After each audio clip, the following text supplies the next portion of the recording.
닉 라이너는 할리우드 명문가에서 엄청난 특권을 누리며 자랐습니다. 그는 또한 어떤 상황에서도 자신을 사랑해주는 것처럼 보이는 가족과 함께 자랐습니다. 하지만 닉 라이너는 현재 감옥에 있습니다. 그는 LA 대저택에서 부모를 칼로 살해한 혐의로 기소됐습니다. 롭 라이너와 미셸 라이너가 살해되기 전 며칠간의 새로운 세부 사항이 밝혀지고 있습니다. 최근 발표된 보고서에 대해 말씀드리겠습니다. 이 보고서는 닉 라이너가 최근 진단받은 심리 상태와 잠재적 정신 건강 문제, 그리고 이것이 그의 변호에 미치는 영향에 대해 다루고 있습니다. 하지만 검찰이 이것이 단순한 살인이 아니라 계획된 살인이었다는 것을 입증하기 위해 지적할 수 있는 부분에 대해서도 말씀드리겠습니다. 저희는 로우 앤 크라임에서 제공하는 사건을 다루고 있습니다.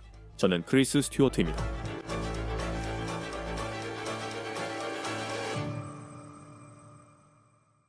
닉 라이너는 1급 살인 혐의 2건으로 기소되었습니다. LA 검찰은 그가 부모에게 저지른 것으로 추정되는 일이 사전에 계획된 범행이었다고 믿고 있습니다. 즉, 계획적으로 저질러진 범죄라는 것입니다. 이제 곧 검찰의 생각을 말씀드리겠습니다. 우리는 롭과 미셸 라이너의 브렌트우드 주택에서 발견된 내용을 하나씩 확인하고 있습니다. 이번 주에 들어온 큰 소식입니다.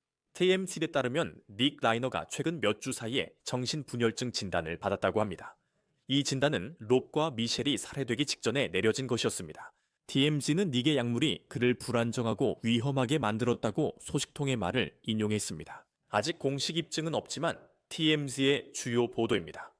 롭 라이너는 닉의 아버지이자 할리우드 거장이며 오랫동안 아내 미셸 라이너와 결혼 생활을 했습니다.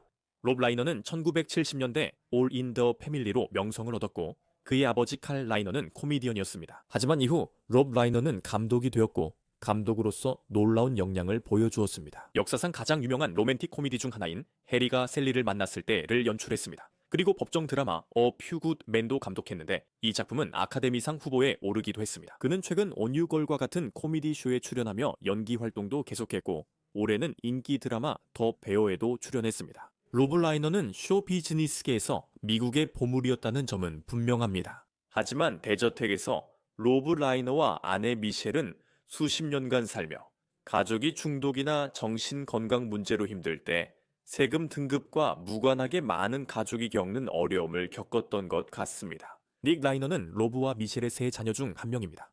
닉은 32살입니다.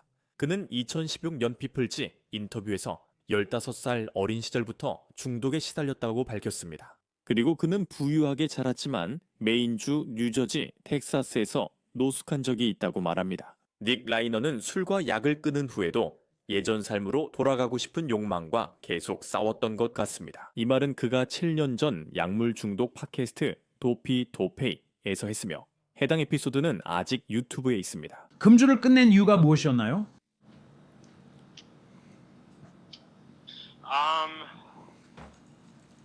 잘 모르겠어요. 그냥 집에서 떨어져 있고 싶지 않았고 집에 돌아오고 싶었어요. 하지만 또 다시 마리화나를 피우고 싶고 그런 마음도 있었던 거죠?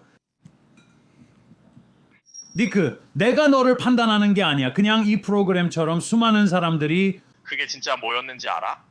사실 내가 다시 예전으로 돌아가고 싶다는 걸 알고 있었어. 그걸 제발이라고도 부르고 싶지 않았고 그냥 예전처럼 마리화나 피우고 약도 좀 하고 내가 하고 싶은 대로 살고 싶었어.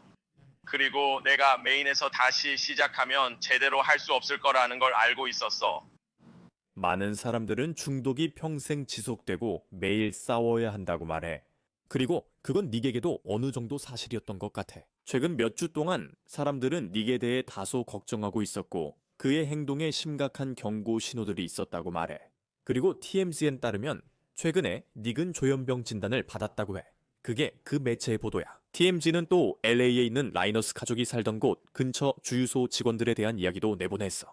닉이 자주 담배를 사러 가던 곳이었지. 또 직원들은 라이너스 가족이 살해되기 전 며칠 동안 닉이 지쳐 보였다고 최근 몇 주간 느꼈다고 대사워. 그리고 닉이 평소와 다르게 무뚝뚝하게 행동해서 직원들은 그게 평소 닉의 모습과는 다르다고 생각했대. 그리고 나서 그 이야기를 소위 말해서 닉의 부모님이 집에서 숨진 채 발견되기 전날 밤 닉이 어떻게 행동했는지에 대한 이야기들과 비교해보는 거야. 롭, 미셸, 그리고 닉, 이 세 사람이 코난 오브라이언의 연말 파티에 갔을 때 닉은 파티를 돌아다니면서 참석자들에게 유명인이냐고 계속 물어보고 그 때문에 사람들을 매우 불편하게 만들었다고 해. 이건 할리우드 리포터의 보도야. 실제로 그 파티에서 몇몇 사람들은 닉이 그냥 길에서 들어온 사람인 줄 알았고 그가 누구인지 몰랐다고 해. 할리우드 리포터에 따르면 롭 라이너가 코난에게 닉을 파티에 데려와도 되는지 물어봤다고 해. 또한 롭 라이너 가족이 닉의 정신 건강과 약물 남용 문제를 얼마나 걱정했는지 궁금해질 수밖에 없다. 그리고 TMZ에 따르면 그 파티에서 닉의 행동이 너무 충격적이어서 롭과 닉이 결국 크게 다투게 되었고 많은 사람들이 그 장면을 목격했다고나 해. 몇 시간 후 경찰에 따르면 닉은 칼로 롭과 미셸을 여러 차례 찔러 살해했다고 해. 오늘 저는 저희 사무실이 닉 라이너를 기소할 것임을 발표하러 이 자리에 나왔습니다. 닉 라이너는 그의 부모인 배우이자 감독인 롭 라이너와 사진작가이자 프로듀서인 미셸 싱어 라이너를 살해한 혐의를 받고 있습니다. 지금이 바로 로스앤젤레스 지방검사 닉이 혐의를 발표한 순간입니다. 이것이 바로 검찰의 주장입니다. 닉이 1급 살인을 저질렀다는 것입니다. 현재로서는 검찰이 닉을 그의 부모 살해와 진정으로 연결짓는 구체적인 증거가 무엇인지 명확하지 않습니다. 지방검사장은 칼이 살인 무기로 추정된다고 했으나 실제 확보 여부는 밝히지 않았습니다. 저는 형사 변호사 나탈리 위팅햄 버렐과 함께 1급 살인에 대해 검찰이 입증해야 할 사항에 대해 이야기했습니다. 그리고 그녀가 저에게 이렇게 말했습니다. 또한 살인사건과 관련된 현장이 한 곳 이상 있다는 보도도 나왔습니다. 일요일 새벽 4시, 그러니까 가족이 코난 오브라이언의 집에서 열린 휴일 파티를 떠난 지 몇 시간 후 닉은 부모님 집에서 약 4마일 떨어진 산타모니카의 한 호텔에 체크인했습니다. 다음날 아침 호텔 직원이 반기 피로 덮여있는 것을 발견했다고 TMZ는 보도했습니다. 또한 해당 매체는 닉이 신용카드로 체크인할 때 매우 불안해 보였다고 전했습니다. 그들은 닉이 호텔에 도착했을 때 신체적 충돌의 흔적은 전혀 보이지 않았다고 언급했습니다. 닉 부모님의 시신은 일요일 오후 3시 30분쯤 발견됐습니다. 현지 언론에 따르면 마사지 치료사가 집에 들어가지 못해 신고 후 발견됐다고 전해졌습니다. 로미 라이너는 처음엔 아버지만 살해된 줄 알았지만 이후 무슨 일이 일어났는지 알게 되었다고 전해졌습니다. 비플즈에 따르면 로미는 구조대원들에게 어머니의 사망 소식을 들었습니다. 이번 주에 잭슨빌 주립대학교 응용법의학 교수 조셉 스콧 모건과 만나 현장 증거가 수사관들에게 어떤 정보를 제공하는지에 대해 이야기했습니다. 미리 경고드리지만 실제 일어난 일은 매우 끔찍했다고 여겨집니다. 이야기를 들어보시죠. 크리스, 그건 정말 가까이서 일어난 일이고 개인적인 일이야. 알다시피 이건 팔길이만큼 떨어져서 할 수 있는 일이 아니야. 알겠지? 네가 직접 그 공간에 있어야 하고 이걸 하겠다는 의지가 있어야 해. 이건 엄청난 에너지가 필요해. 예를 들어 아이다호 사건이나 날부치가 사용된 다른 여러 사건들만 봐도 알 수 있어. 지속적이고 끈질긴 공격이 필요하고 또 어떻게 설명해야 할지 모르겠고 내 생각엔 이것도 그래. 무디안한 그런 걸 볼 때마다 특히 여러 번 반복되는 경우에는 이런 행동을 하는 사람이 정말 미친 사람이라고 생각하게 돼. 왜냐하면 우리가 사망 사건을 조사할 때 칼로 여러 번 공격해서 상처가 많은 경우를 오버킬이라고 부르기 때문이야. 그리고 내가 이게 꼭 그런 경우라고 말하는 건 아니야. 그렇게 들리긴 하지만 우리가 듣기로는 목이 베였다는 얘기가 계속 나오고 있거든. 그들은 공식 발표에서는 그런 얘기를 하지 않았어. 그건 추측이긴 하지만 충분히 그럴듯하긴 해.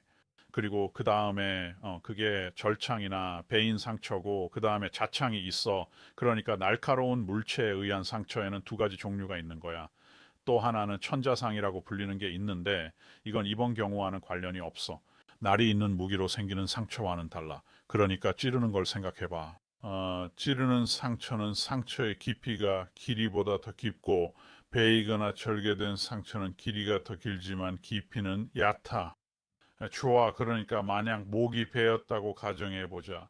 내가 여러 번 본 바로는 피해자가 어떤 확실한 위치, 즉 벽 같은 표면에 기대어 있고 그 위에 체중과 압력을 가해서 칼날의 앞부분을 목에 대고 끌어야 해. 할리우드 슬래셔 영화처럼 누가 어둠에서 나와 내 목을 베는 건 불가능하다고 말하는 건 아니야. 그것도 가능하겠지.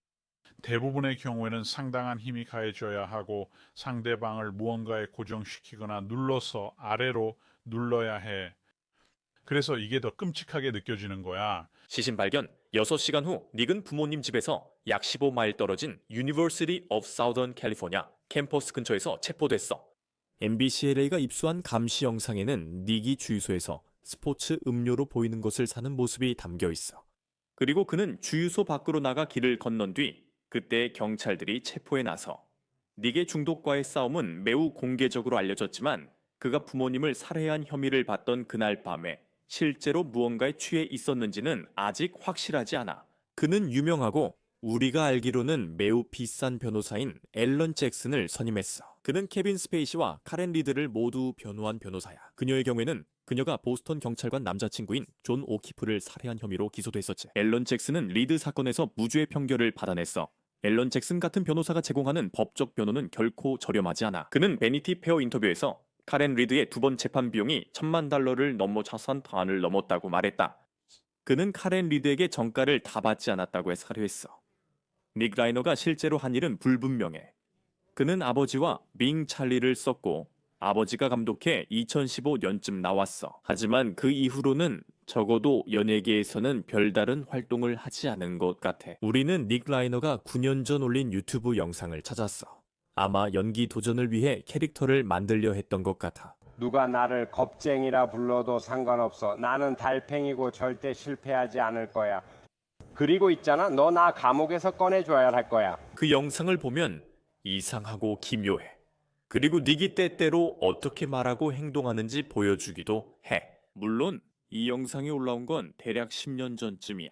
그리고 여전히 닉이 부모님을 살해했다고 알려진 그 당시 무언가에 취해 있었는지에 대해서는 우리가 잘 알지 못해. TMZ 보도에 조현병 이야기가 나왔는데 우선 그게 공식적인 사실인지, 하지만 동시에 그게 정말로 그의 부모님을 살해한 데 어떤 영향을 미쳤는지도 아직 알려지지 않았어. 또 다른 의문은 닉이 어떻게 앨런 잭슨을 고용했느냐는 거야. 아주 비싼 변호사에다가 1년 넘게 이어질 수도 있는 변호. 그리고 정말 많은 비용이 드는 변호였지. 전문가들과 그를 변호하는 데 들어갈 엄청난 세부 사항들을 생각해보면 이건 정말로 세간의 이목이 집중된 사건이 될 거야. 캘리포니아에는 슬레이어 법령이 있어. 그리고 그 법은 누군가를 살해한 혐의로 유죄 판결을 받은 사람이 그 사람의 유산에서 돈을 받지 못하게 막아. 뉴욕 포스트는 라이너의 유산이 $2억 이를 수 있다고 보도했어.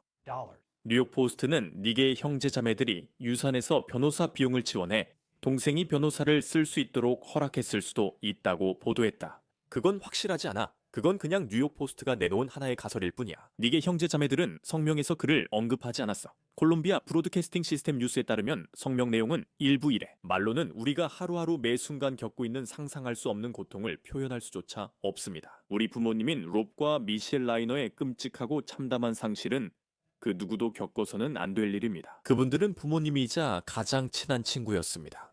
닉은 혐의에 답변하지 않았고 그의 변호사 앨런 잭슨은 공식 기소 전 시간을 더 달라고 법원에 요청했습니다. 판사가 신속한 재판 권리 포기를 묻자 닉은 세 마디만 했습니다. 라이너 씨, 헌법이나 법률에 따라 신속히 기소되길 원하십니까? 당신의 변호인이 기소 절차를 2026년 1월 7일로 연기해 달라고 요청하고 있습니다. 2026년 1월 7일의 기소 절차를 위해 신속한 기소 권리를 포기하시겠습니까? 네, 판사님. 방금 그가 네 판사님이라고 말한 거 들으셨죠? 이후 그는 다시 카운티 교도소로 이송됐습니다. CNN은 판사가 닉이 법정 밀폐 구역에 있을 때 언론의 사진 영상 촬영을 금지했다고 전했습니다. 하지만 법정 스케치에는 그가 피고인들이 스스로를 해치지 않도록 자주 입는 것으로 보이는 파란색 조끼를 입고 있는 모습이 그려져 있습니다. 닉의 변호사 앨런 잭슨이 법정 후 한 말입니다. 신사숙녀 여러분 안녕하세요. 저는 간단하게 몇 마디만 하겠습니다.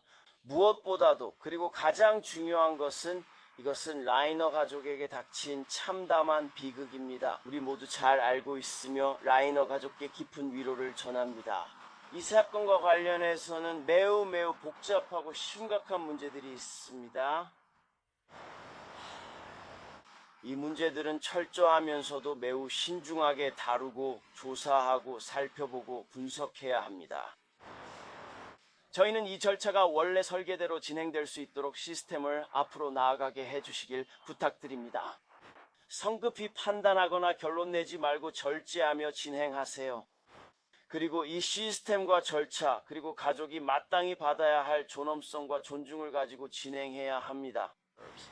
이에 따라 1월 7일에 기소 절차를 진행하며 그날이 다음 재판일입니다. 지금 드릴 말씀은 이게 전부입니다. 다른 시점에 더 말씀드릴 내용이 있을 수도 있지만 오늘은 절차적으로 우리가 어디에 있는지에 대해 말씀드리겠습니다. 오늘은 기소 절차가 연기된 것이고 실질적으로는 아무 일도 일어나지 않았습니다. 우리는 1월 7일 같은 부서에서 다시 기소 절차를 위해 돌아올 것입니다. 그때 뵙겠습니다. 지금 저희와 함께 닉 라이너의 변호 전략에 대해 더 이야기해 주실 분은 형사 변호사 나탈리 위팅햄 버렐입니다. 로 앤 크라임에 함께 해주셔서 감사합니다. 경찰이 롭과 미셸 라이너에게 일어났다고 말한 모든 일을 소화하는 데만도 일주일이 걸렸습니다. 형사 변호의 관점에서 지금 닉 라이너의 변호 측에서는 어떤 일이 진행되고 있을까요? 그리고 앨런 잭슨이 잠재적으로 무엇을 할 수 있을까요? 그리고 이 사건에서 그가 어떤 방향으로 나아갈 수 있을지 조각을 맞추듯 고민하고 있겠죠. 네, 지금은 아직 절차가 매우 초기 단계이고 잭슨 씨는 흔히 말하는 아마도 일반적으로 쓰는 표현으로 영향력 있는 변호사라는 독특한 위치에 있습니다. 그래서 그는 아마 경찰관들과 검사들과 더 많은 인맥과 신뢰를 가지고 있을 거예요. 그래서 그는 경찰과 검찰이 의뢰인에 대해 아는 것과 의뢰인이 한 말을 최대한 알아내려 할 거예요. 그는 의뢰인과 언론, 법집행기관 간 모든 접촉을 확실히 차단하고 싶어 할 것입니다. 그는 직접 개입해서 어떤 진술도 법집행기관에 전달되지 않도록 확실히 하고 싶어 할 거예요. 모든 정보를 직접 받으려는 거죠. 사건 초기에 정보 통제는 정말 중요하기 때문에 그가 바로 그 부분에 집중하고 있을 거라고 확신해요. 그리고 지금까지 언론에서 들은 바로는 그는 미스터 라이너가 정신건강이나 약물, 알코올 문제에 대한 평가를 받도록 할 가능성이 높아요. 사건이 발생했을 때 그가 영향을 받았는지 또 그의 정신 상태에 따라 경찰에 자발적으로 진술을 했는지 아니면 비자발적으로 했는지 확인하려는 거죠. 그래서 그는 정신건강과 중독에 관한 자신의 전문가를 구하려고 할 수도 있어요. 닉 라이너의 과거에 관해서는 우리가 알고 있듯이 그리고 그가 인터뷰에서 공개적으로 밝혔듯이 그는 중독 문제로 힘들어했어요. 그는 10대 때부터 중독 문제로 힘들었고 노숙자였던 시절도 있었습니다. 그리고 물론 언론에서는 그의 정신 건강에 대한 의문과 함께 수많은 이야기와 일화들이 쏟아져 나왔죠. 이런 것들이 그의 변호에 어떻게 작용할 수 있을까요? 그리고 만약 이 사건이 결국 재판으로 간다면 앨런 잭슨이 들려줄지도 모르는 이야기는 무엇일까요? 맞아요. 그래서 그는 정신능력 저해에 대한 어떤 형태의 변호를 시도할 수도 있겠네요.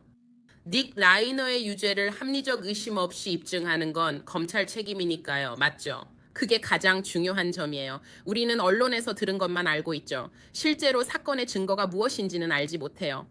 하지만 닉 라이너가 이런 일들을 저질렀고 부모님을 살해했다는 것을 입증할 만한 충분한 증거가 있다고 가정해 봅시다. 그러면 그의 변호사는 닉 라이너가 정신건강 문제나 특정 약물의 영향으로 인해 범행 의도를 형성할 수 없었다는 방어 논리를 제기할 수 있는지 살펴볼 거예요. 그리고 주마다, 다양한 주마다 다릅니다. 저는 캘리포니아주에서는 변호를 하지 않아요. 하지만 이런 일이 발생하는 여러 주에서는 정신이상 방어 논리를 제기할 수 있는 방법들이 있습니다.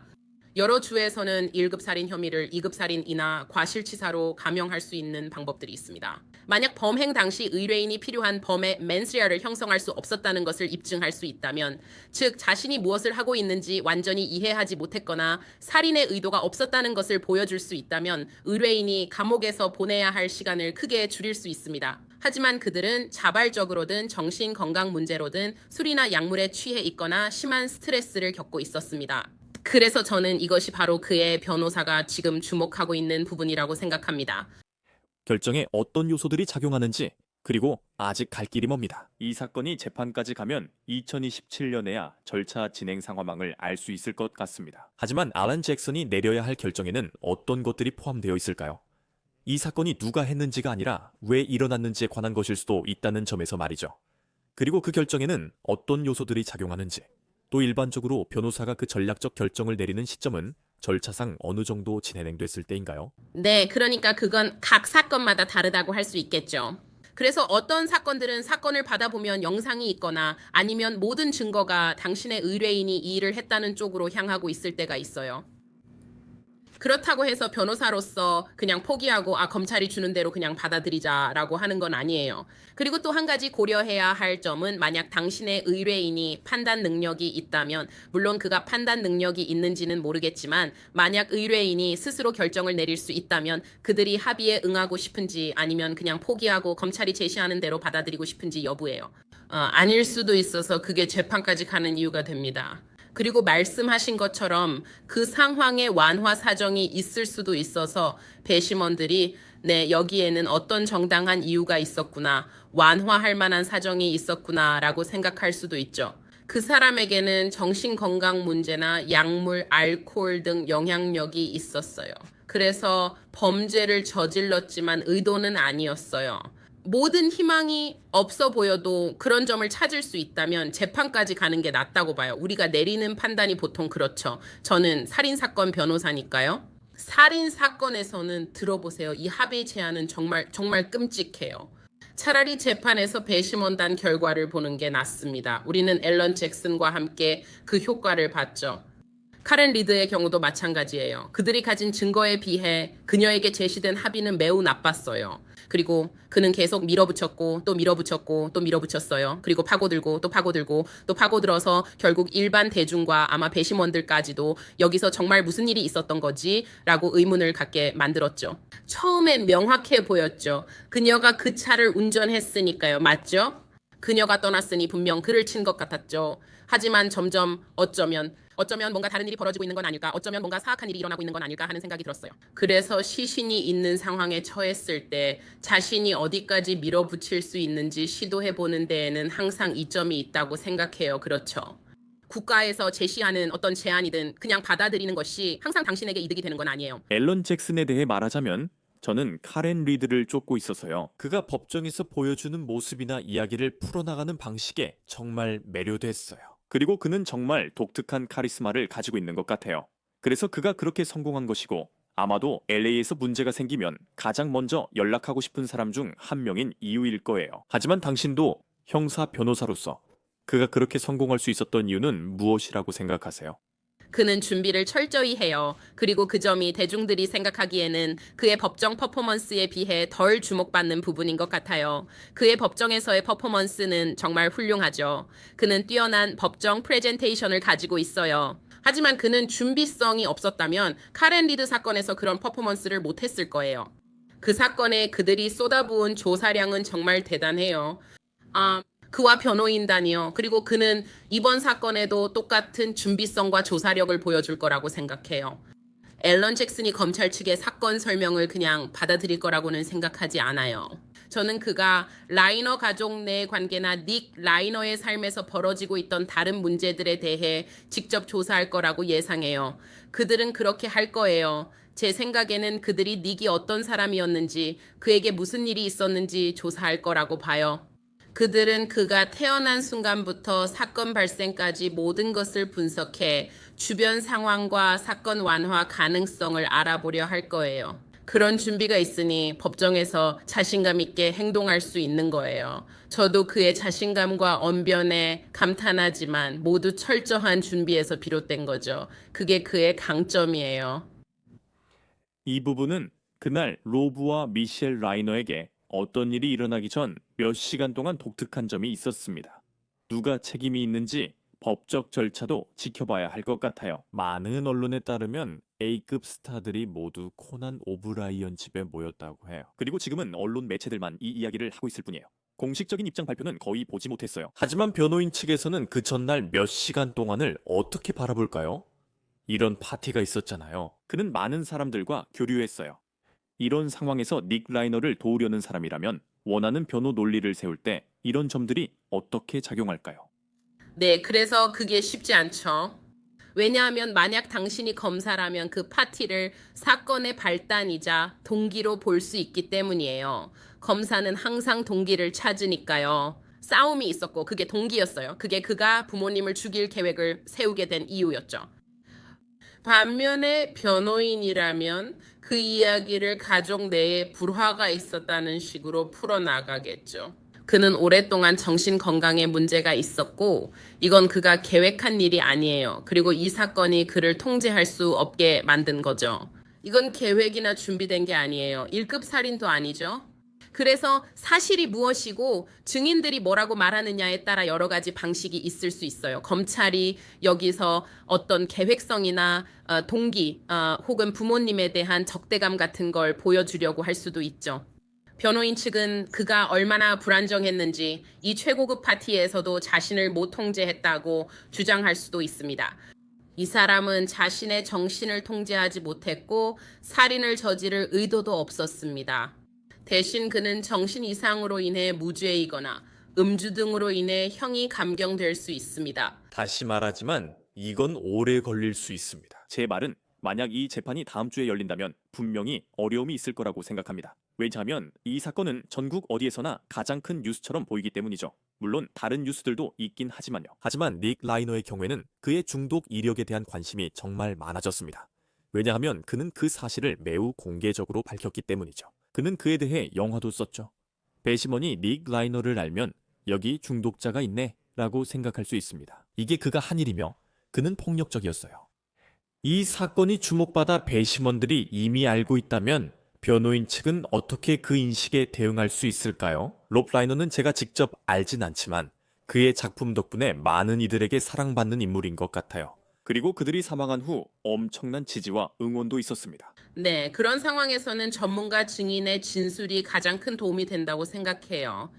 그래서 만약 그의 중독 문제들 혹은 정신건강 문제가 이 사건에서 중요한 역할을 하게 된다면 그것이 이 사건에서 변호 측의 주된 근거가 될 수 있다고 말할 수 있어요. 특히 그렇죠. 그러면 미스터 잭슨이 하고 싶어 하고 실제로 하게 될 일은 정신건강 전문가와 중독 전문가를 데려오는 거예요.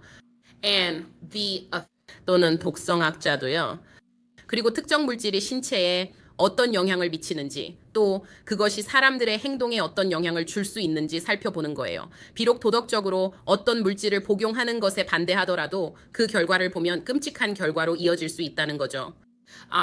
이것이 정신에 미치는 영향이며 장기간 사용 시 이런 일이 발생합니다. 그리고 이것이 실제로 중독이 무엇인지 그리고 그것이 의도적인 행동이라기보다는 강박적인 행동에 더 가깝다는 점을 보여주는 거예요. 왜냐하면 당신이 어쩌면 어떤 물질에 신체적으로 중독되어 있을 수도 있고 그것이 당신에게 어떤 영향을 미치는지 그리고 그것이 당신의 뇌의 화학을 어떻게 변화시키는지 그렇죠. 그래서 감정적인 부분에서 벗어나 과학적으로 접근하고 증언할 수 있는 전문가를 데려오는 거예요. 그리고 그 전문가가 그가 XYZ 약물을 복용했기 때문에 부모를 죽였다고 단정적으로 말할 수는 없을지도 몰라요. 그들은 이 약물이 신체에 미치는 영향과 그의 몸에 있었다는 사실을 말할 수 있어요. 이것만으로도 잭슨이 이것이 그를 1급이나 2급 살인죄로 유죄 판결하지 말아야 하는 이유라고 주장할 수 있습니다. 그리고 그가 1급 살인 혐의로 기소된 것, 그리고 검사들이 이것이 계획적이었다고 믿는 것, 그러니까 그렇다고 해서 반드시 즉흥적인 사건이 아니었다는 뜻일까요?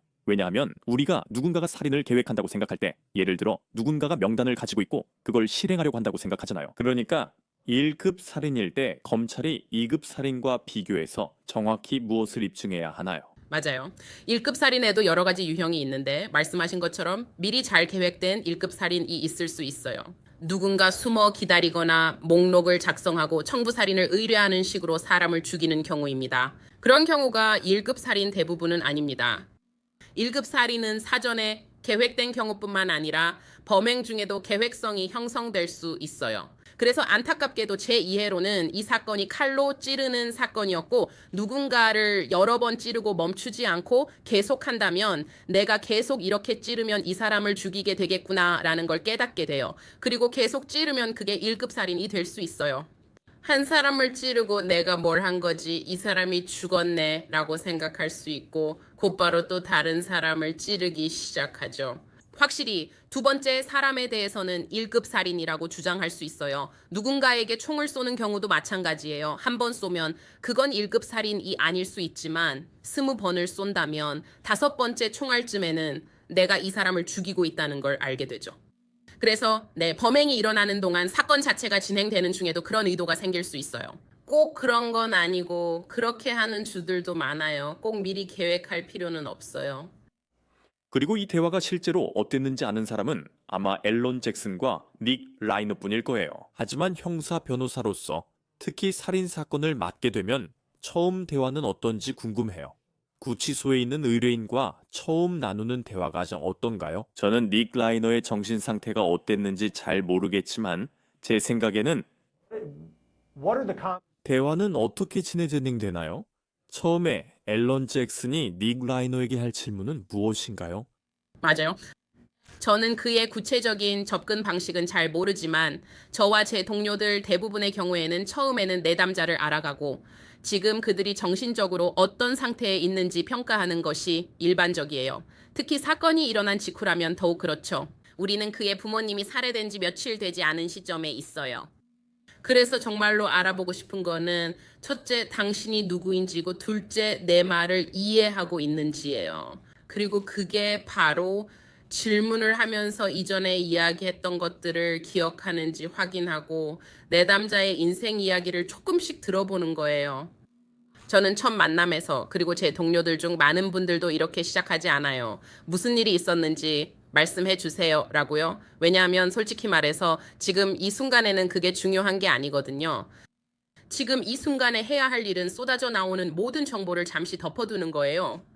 당신은 의뢰인에게서 나오는 정보가 그들에게 해가 될 수 있는 사람이 아무도 없도록 확실히 해야 해요. 그리고 검찰로부터 최대한 많은 정보를 얻으려고 노력해야 해요. 그들이 무엇을 가지고 있는지 최대한 알아내려고 하는 거죠. 만약 의뢰인이 자발적으로 나는 하지 않았어요 라든지 세상에 내가 이랬어요 저랬어요 라고 말한다면 당연히 그 부분을 파고들어야겠죠. 하지만 의뢰인을 인간적으로 대하지 않거나 그 사람을 한 인간으로서 알아가려는 노력을 하지 않아서 관계를 바로 망치지 않도록 정말 조심해야 해요. 의뢰인이 정신적으로, 신체적으로, 감정적으로 어떤 상태에 있는지 파악해서 이 사건을 어떻게 진행할지 결정해야 하니까요.